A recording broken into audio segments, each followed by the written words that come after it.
detail ini bahwa apa sih peran kita sebagai tenaga medis. Pertama, penyedia keperawatan sudah pasti. Pendidik, ya, karena kita ini mengedukasi. Coba bisa bayangkan ya, teman-teman ketika menghadapi seseorang yang dewasa ya, bukan anak-anak ya, dewasa, itu kepalanya sudah berisi dengan berbagai informasi, baik yang salah, baik yang hoax, maupun yang benar. Ya, kadang-kadang begitu kan ya, jadi sok tahu, udah ngomongnya udah, Pak rasanya enggak, tetangga saya, saudara saya dulu enggak kok, ternyata cuma flu biasa, segala macam gitu ya. Sehingga kita harus mulai memahami bagaimana kita memberikan pendidikan pada orang. Ya minimal, Pak gini loh Pak, secara prinsip, ya cara-cara menjelaskan seperti itu. Lalu yang ketiga, tugas kita adalah memberikan saran, rekomendasi, ya kan, nasihat, motivasi. Itu yang ketiga ya. Kita juga menjadi seorang manajer, memanage, ya. Kadang kalau di nakes ini kalau dalam kondisi gawat darurat sudah nggak lagi terlalu ngelihat, wah mana atasan saya ya. Kadang-kadang kita harus bisa manage kita diri.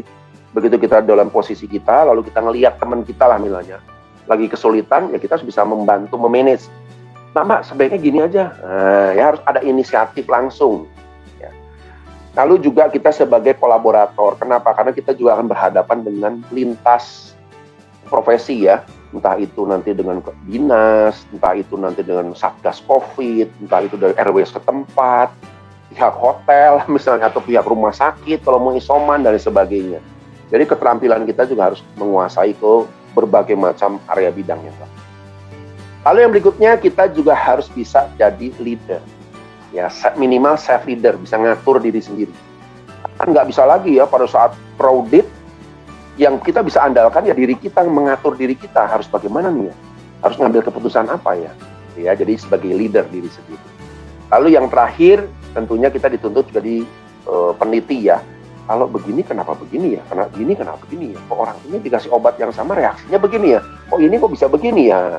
Kita meneliti, membangun keilmuan kita terus menerus mengupgrade kan ya. Nah kalau hari ini atau 2 hari ini saya lebih fokus kepada yang nomor 3. Gimana sih cara kita memberi motivasi, menganjurkan, menasehati, merekomendasikan. Even just mendengar itu adalah satu bagian dari kegiatan kita, kan ya. Oke.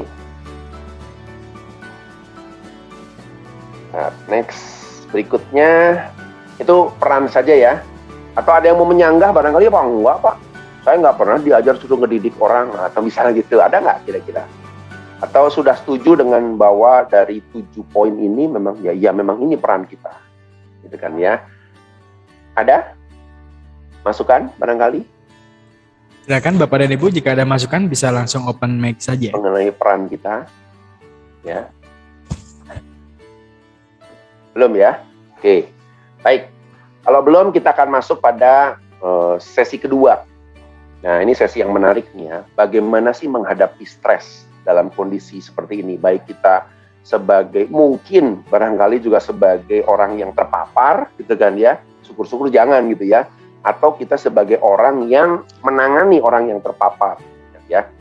Nah, kita seringkali menganggap bahwa stres itu adalah sesuatu yang negatif ya. Waduh, stres, berarti kita berpikir stres itu negatif, gitu ya.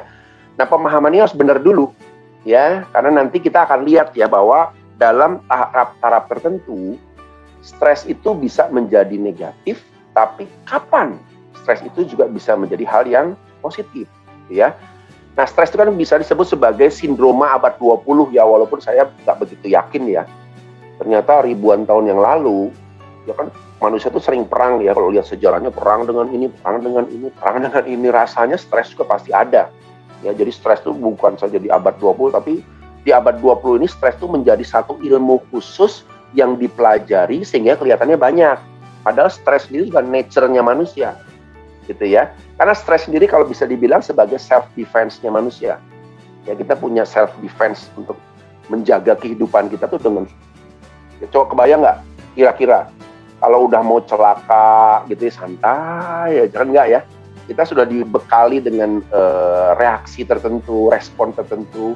Kalau menghadapi situasi berbahaya langsung, ya kan ya. Itu artinya bahwa stres juga ada bagian dari seperti itu misalnya. Baik.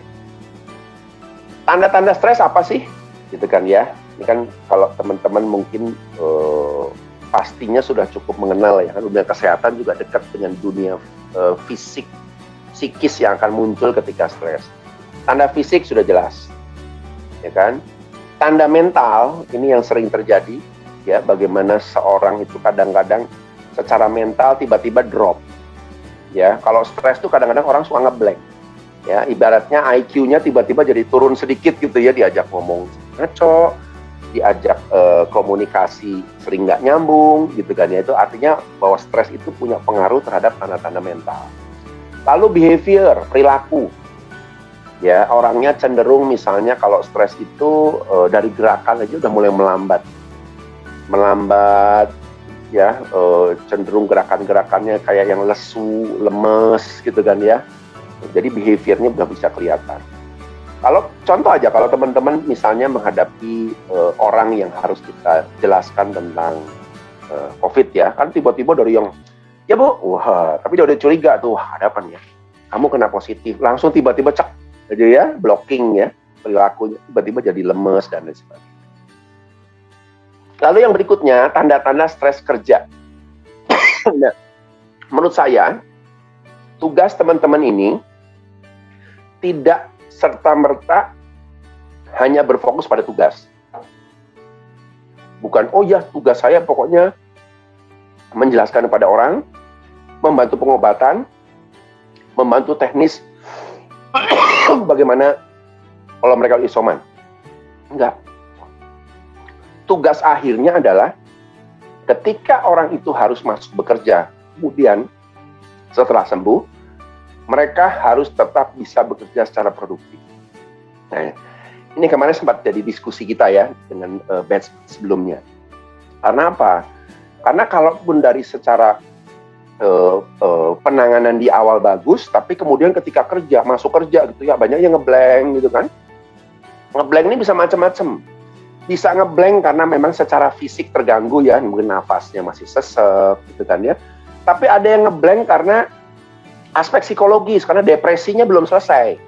Depresi, nggak ada penanganan, dia hanya ngikutin isoman, tapi sebenarnya ada satu gangguan emosi yang tidak terselesaikan karena dia nggak bisa ngungkapin ke siapa-siapa, stres sendiri gitu ya. Karena saya dengar juga nih ya, saya kadang-kadang kalau dengan beberapa komunitas yang pernah alumni COVID lah ya disebutnya gitu kan ya, kan mereka sering kesaksian ya, aduh saya waktu itu hampir mati, itu lucu-lucu tuh. Ada yang ngimpi kematian, ada yang pokoknya merasa bahwa waduh kayaknya besok udah nggak hidup lagi dan sebagainya. Bayang nggak tuh? Bagi orang-orang tertentu ya mungkin bisa ngelewatin fine-fine aja ya, sudahlah gitu kan ya. Tapi bagi orang-orang tertentu, hal-hal seperti itu, mimpi-mimpi buruk dan sebagainya, itu bisa membuat mereka down sampai beberapa waktu ke depan. Ya, sehingga kita perlu juga mikirin after dari mereka sudah sembuh ini bisa kerja produktif nggak? Jangan sampai mereka masuk kerja tapi atasan komplain kepada nakes, Pak, ini kok belum sembuh nih orang kayaknya ya. Kenapa? Nggak tahu, kerja kok ngeblank begini sih.